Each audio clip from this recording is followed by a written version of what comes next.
Have you ever wondered what happens when an empire ends? We often picture a sudden, dramatic collapse, like a building turning to dust. But history tells a different story. Empires don't just disappear, they lose their gravity. Think about it. The flags might still fly high. The grand government buildings might still stand. The leaders might still give confident, powerful speeches. But something essential, something invisible, quietly vanishes. It's the ability to pull the world into its orbit, the magnetic force that draws others in. That moment, when the power is still there but the attraction is gone, creates a vacuum. And history has a rule: it never breaks. A vacuum never stays empty for long. When the Roman Empire weakened, it didn't just end one day. It fractured into pieces, and new powers rushed in to fill the gaps. When the British Empire stepped back from the world stage, it didn't collapse overnight. It ceded space, and another system, a new world order, took its place. And when the Soviet Union dissolved, its power didn't simply evaporate. It was reorganized, shifting to new centers of influence around the globe. This isn't about pointing fingers or blaming old empires for their decline. It's about understanding a fundamental process: replacement. Because history reveals a pattern as old as civilization itself. No empire falls without being replaced. And the crucial part: no replacement ever looks exactly like the empire that came before it. What we are witnessing today is not chaos, it is transition. And these transitions are the moments that will define the next 100 years. This is the story of how power shifts, how gravity is lost, and what rushes in to fill the void. To understand our future, we must first understand how the world is remade. Join us as we explore the forces shaping the next century. Have you ever wondered how empires really fall? It's not always the big, dramatic Hollywood ending you might think. There is a rule that history almost never breaks. Power doesn't just jump from one empire to another. It flows. It flows through the pathways of trade, money, security, and belief. Think about it. When an empire reaches its final stage, it gets heavy. It becomes slow to move, incredibly expensive to maintain, and finds it really hard to adapt to new challenges. At that point, the end doesn't come with a massive, decisive conquest. It arrives with something much quieter, but far more powerful: efficiency. Take ancient Rome. It didn't fall to one single, mighty enemy.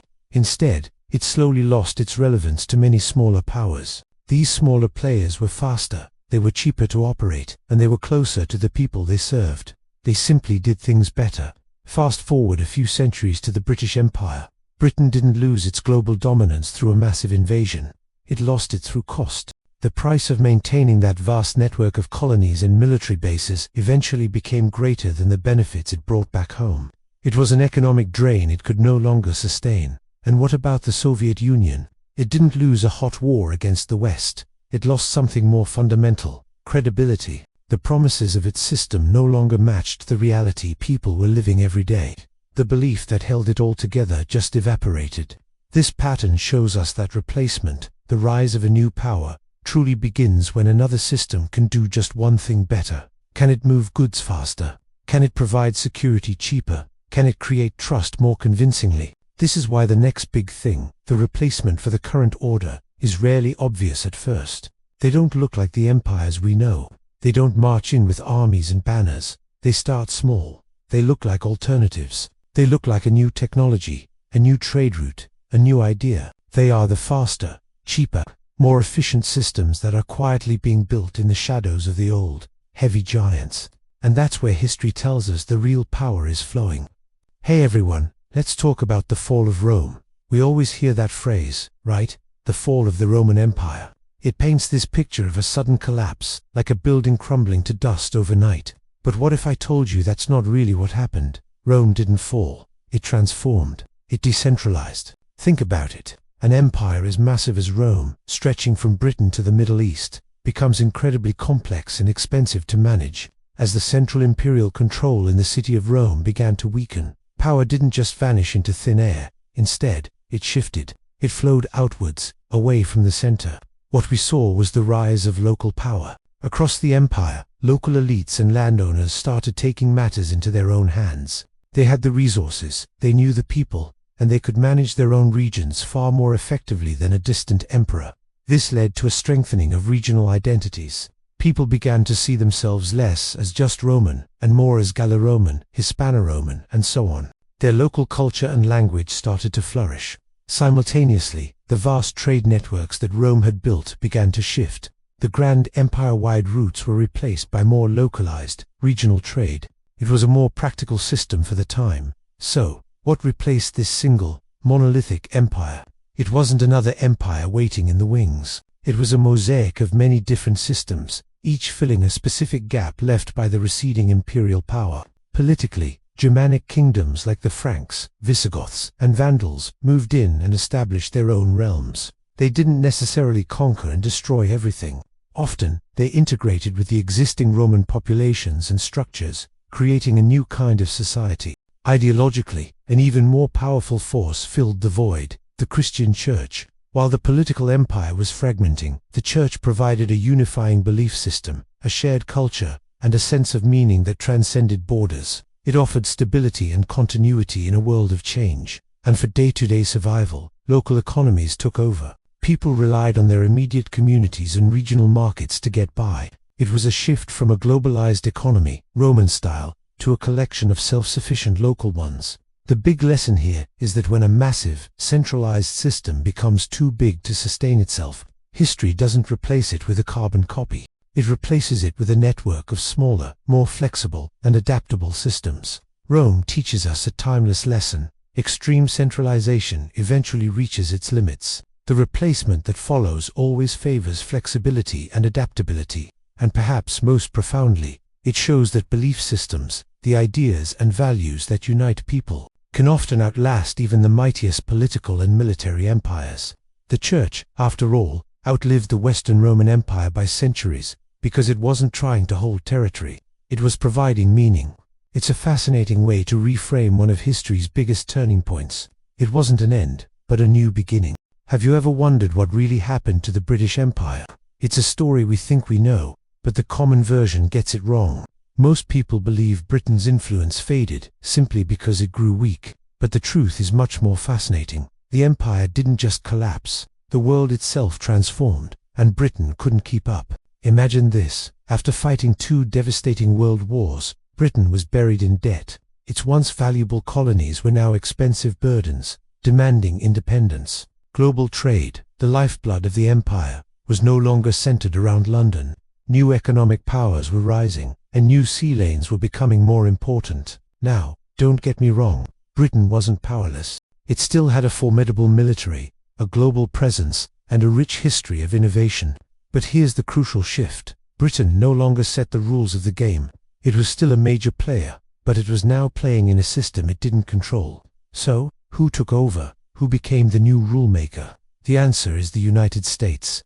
But this wasn't a hostile takeover. There were no invasions of London, no dramatic battles for supremacy. It was a quiet, almost invisible transfer of power, happening not on the battlefield, but in the halls of finance and diplomacy. Think about the pillars of global power. The British pound, which had been the world's reserve currency for centuries, was replaced by the US dollar. The vast, protected markets of the British Empire gave way to the dominance of American manufacturing and consumer power. And the role of global policeman, once held by the Royal Navy, was gradually taken over by American security guarantees and military alliances. The transition was so subtle because it was institutional. It wasn't about conquering territory. It was about controlling the systems that make the world run. The US built and led new institutions like the World Bank, the IMF and NATO, effectively creating a new global order centered around its own interests and values. Britain, while still a key partner, was now a senior member of a club founded and run by someone else. This whole episode reveals a timeless lesson about power. True, lasting dominance isn't just about having the biggest army or the most advanced weapons. It's about who writes the rules. Empires are not always replaced by conquerors. They are often superseded by architects, those who design the financial, political, and cultural systems that everyone else lives by. The one who controls the rules, not just the soldiers, ultimately controls the world. When we think about empires falling, we often picture one flag coming down and another one going up. But the end of the Soviet Union shows us a completely different, much more modern kind of replacement. Let's break it down. When the Soviet Union dissolved, the obvious things changed. Right, borders were redrawn, new flags were hoisted, and new governments took power. But if you were expecting a new empire to just step in and take over, a sort of mirror image of the old system, you would have been waiting a long time. That's not what happened at all. Instead of a new conquering force, a new set of ideas took over.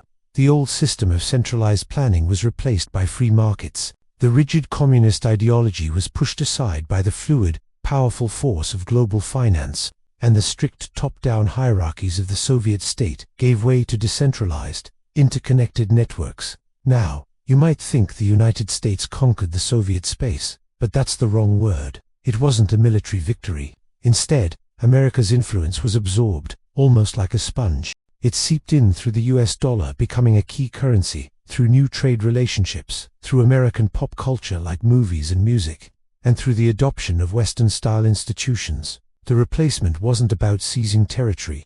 It was systemic. It was a change in the entire operating system of society. This systemic shock had huge consequences for the people living in the post-Soviet space. Suddenly, societies that had been built on the idea of equality were faced with massive, jarring inequality. The entire economy was rapidly restructured, leading to a profound loss of stability for millions. People's jobs, their savings, their sense of security, it all vanished overnight. This kind of modern replacement brings incredible opportunities for some, but it also delivers a massive shock to the system for everyone else.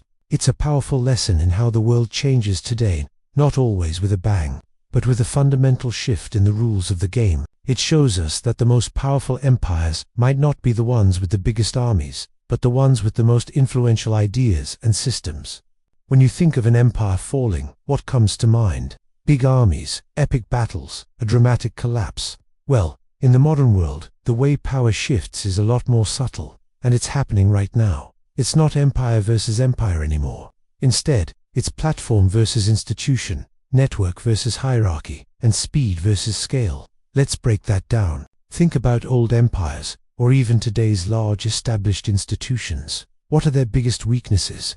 They often get bogged down by bureaucracy, bloated by high costs, and paralyzed by inflexibility. They're like giant, slow-moving ships that can't change course quickly. Now, look at what's replacing them. These new forces aren't armies. They're nimble, adaptive, and built on efficiency and trust. They don't march in with flags and soldiers. They start out looking completely non-political.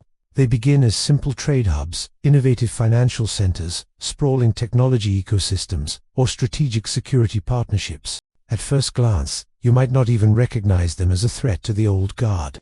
A new payment app doesn't seem like it could challenge a national banking system, right? A social media platform doesn't seem like a rival to traditional governments, but they operate on a different set of rules. They build networks, move at incredible speeds, and adapt to change almost instantly. Slowly, quietly, they start to perform the functions that the old institutions used to control. They manage our money, shape our communication, and even influence global security. It's only after they've become essential to our daily lives that we begin to see how they've completely reshaped the landscape of power. This is the key insight. Empires today aren't just erased, they are replaced. The old structures might still be standing, but their influence has been hollowed out from the inside. So, the real question we should be asking isn't which empire will fall next. The more important question is, who is quietly taking its place? The answer might be hiding in plain sight, on the phone in your hand, or in the apps you use every day. Thanks for watching. Have you ever wondered how empires really fall? It's not always a dramatic collapse with flags toppling and armies storming the gates. Sometimes, it's something much quieter, almost invisible. This is what happens after the final stage, when the empire doesn't disappear, but something fundamental changes. The flag still flies high. The grand institutions, the courts, the government buildings, they all still stand. The laws are still written, debated, and passed. But deep down, the system stops delivering. It stops producing the results it's supposed to. This is one of the most confusing and dangerous phases in history, because, from the outside, everything looks perfectly normal. You'll see governments confidently announcing ambitious new plans. You'll see budgets being passed with great fanfare. You'll hear leaders on TV speaking with absolute certainty about the future. But on the ground, in your everyday life, the results just don't match the promises. Think about it. In the final days of the Roman Empire, the bureaucracy actually grew larger, even as the famous Roman roads were crumbling and falling into disrepair. During the late stages of British rule, they kept churning out more and more policies, all while their actual control over their territories was shrinking day by day. And who can forget the Soviet Union? They kept announcing their 5-year plans, one after another, while the store shelves grew emptier and emptier. This phase is so dangerous because it creates a sense of false stability. People in power keep telling you the system works, that everything is under control, but your own lived experience tells a completely different story. You see hospitals, but they're short on staff and basic resources. You see courthouses, but getting justice takes forever, if it comes at all. You have money in your pocket, but it seems to buy less and less each month. This isn't a sudden fall. It's a slow, creeping decay. The empire hasn't been conquered. It has just become inefficient, and that's the key. Inefficiency is the silent killer of large, complex systems. It's not a single, catastrophic event, but 1,000 tiny failures, a slow erosion of function, that eventually brings the whole structure down. It's the stage where the grand illusion of power can no longer hide the reality of decay. What do you think? Have you seen signs of this kind of inefficiency around you? Let me know in the comments below. History is brutally consistent about one thing. When empires decline, it's the ordinary people who pay the price, long before the elites do. It's a pattern we see again and again, like a grim, repeating chorus. Take ancient Rome. As the empire crumbled, the aristocrats didn't panic.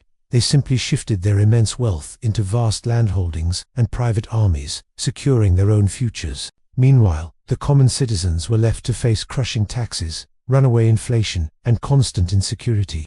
The system protected the powerful, not the people. Fast forward to the British Empire. When its global dominance faded, the imperial elites found new ways to thrive in a changing world.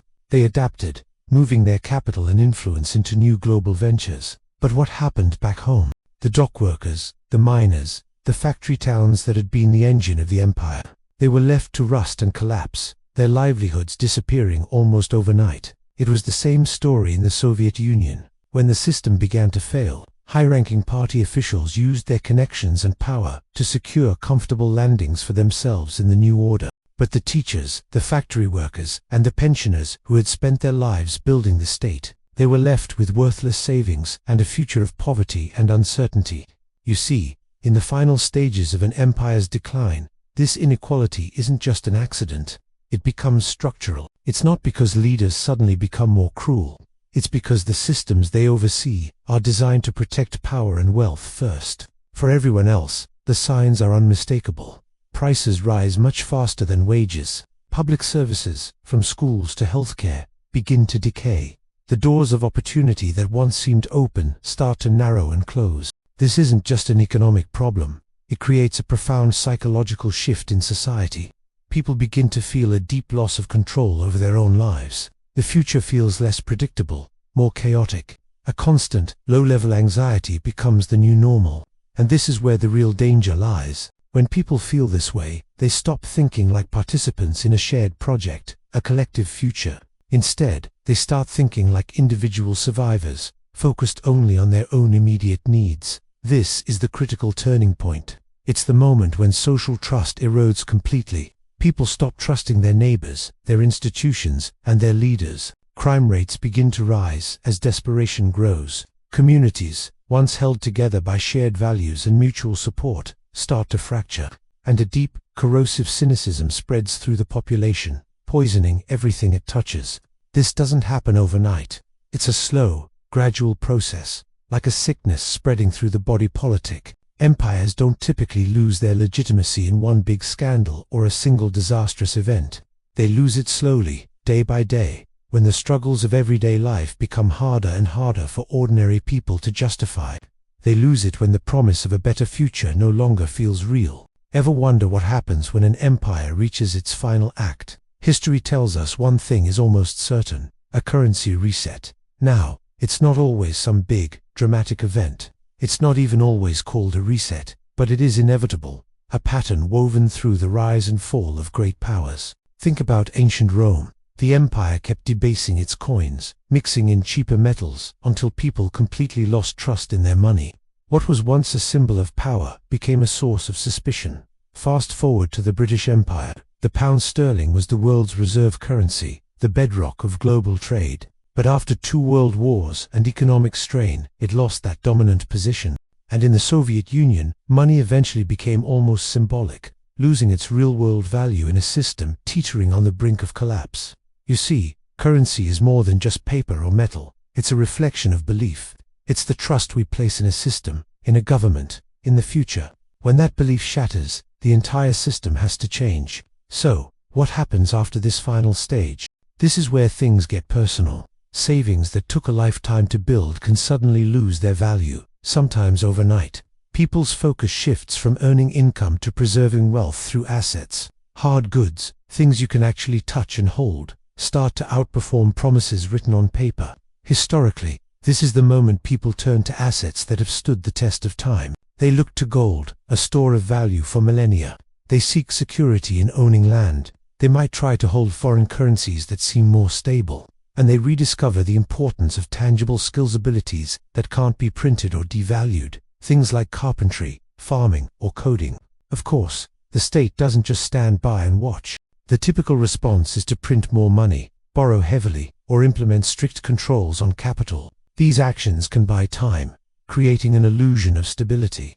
But in the long run, they often just accelerate the very loss of confidence they're trying to prevent. At its core, a currency collapse isn't really about charts, graphs, or economic data. It's about trust. It's a social phenomenon. And once that fundamental trust is broken, it's incredibly difficult for any empire, no matter how powerful, to simply rebuild it. History shows us that when the trust is gone, the old system goes with it. Ever notice how life just finds a way?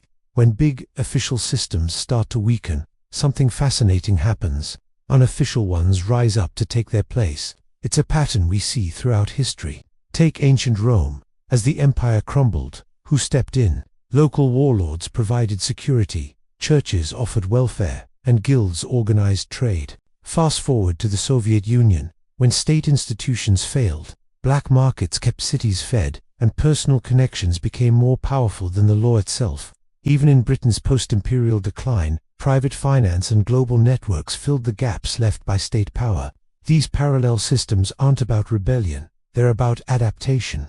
People simply do what works to survive and thrive. This is why societal collapse is rarely a sudden, dramatic event. Life just continues, but differently. The old empire slowly loses its relevance long before it actually disappears. Ever wondered what happens when a great empire falls? It's a question that echoes through history. From the crumbling walls of Rome to the final days of the Soviet Union, the common image is one of a massive void, a power vacuum left behind. But reality is far more interesting and a lot messier. History shows us that when an empire fades, it isn't replaced by another single, dominant power. Instead, power shatters and reorganizes. It becomes a complex, overlapping, and competitive landscape. Let's look at the evidence. After the Western Roman Empire collapsed, what came next wasn't a new Rome. It was a patchwork of regional kingdoms like the Franks and the Goths. Alongside them, the authority of the church grew immensely, creating a parallel power structure. And at the most granular level, local lords and city-states held sway over their own small domains. Power didn't disappear. It became decentralized and multipolar. Fast forward a few centuries to the decline of the British Empire, the largest the world had ever seen. As its global influence waned after World War II, who filled the gap? There wasn't just one successor. The United States certainly emerged as a new superpower, but it wasn't a simple one-for-one replacement. We also saw the rise of multinational corporations, entities with economic power rivaling that of many nations. And global institutions like the United Nations and the World Bank were created to manage international affairs, adding another layer of influence. The world didn't get a new emperor. It got a board of directors with competing interests. The pattern repeated itself with the dissolution of the Soviet Union in 1991. What followed wasn't a new Russian empire in the same mold. Instead, 15 new sovereign states emerged, each with its own ambitions. New alliances like NATO expanded, and new economic centers in Asia and Europe began to challenge the old Cold War order. Again, the result wasn't emptiness, but a reconfiguration of power across the globe. So, what does this tell us about our world today? It shows that the period after an empire feels chaotic because it is transitional. This multipolar phase is inherently unstable, filled with competition and friction. but it's also incredibly creative. New rules get written. New winners emerge from the shifting landscape. New identities are forged as people and nations redefine their place in the world. History never truly moves backward. It constantly reorganizes itself into new and often unpredictable patterns. The lesson is clear. The end of one story is always the beginning of many others. Why do some empires fall and completely disappear, while others manage to adapt and survive after their peak? Think about it. The Roman Empire vanished. The Soviet Union collapsed. But Britain, after its imperial era, is still here. What's the secret? It's not about clinging to power. It's about flexibility. Societies that successfully navigate the end of their empire do three key things. First, they accept their decline honestly, without denial. Second, they reform their institutions to fit the new reality.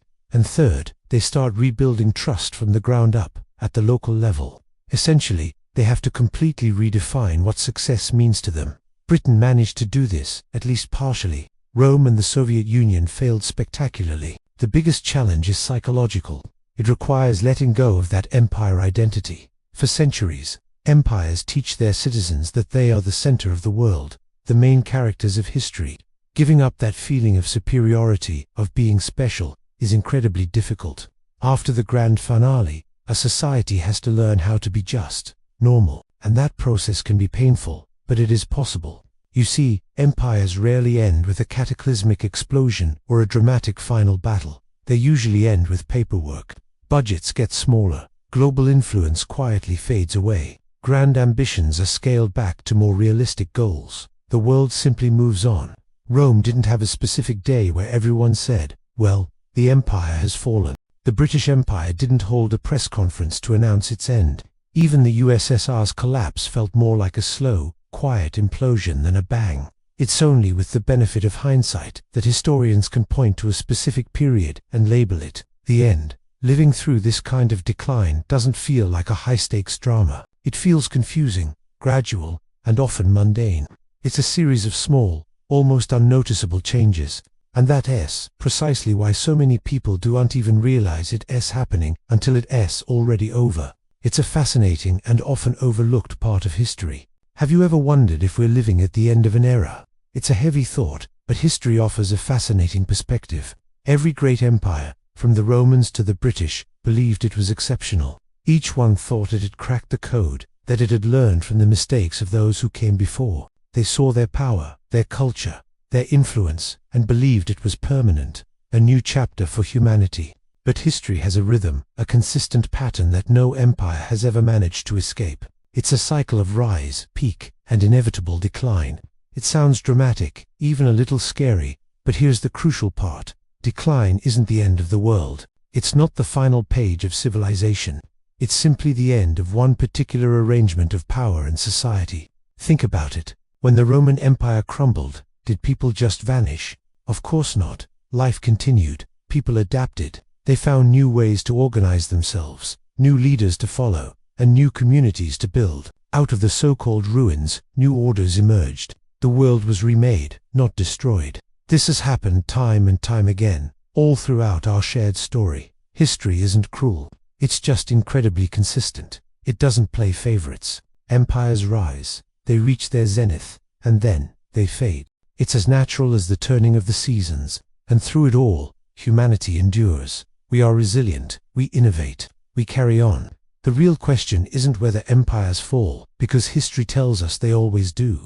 The real question is how we, as a society, choose to live afterward. What values do we carry forward? What lessons do we truly learn? In our next documentary, we'll dive deep into this fascinating process. We'll explore how new powers rise from the ashes of the old, what drives their ambition, and why, despite all the evidence, they often seem destined to repeat the very same mistakes. It's a story about power, ambition, and the enduring spirit of humanity.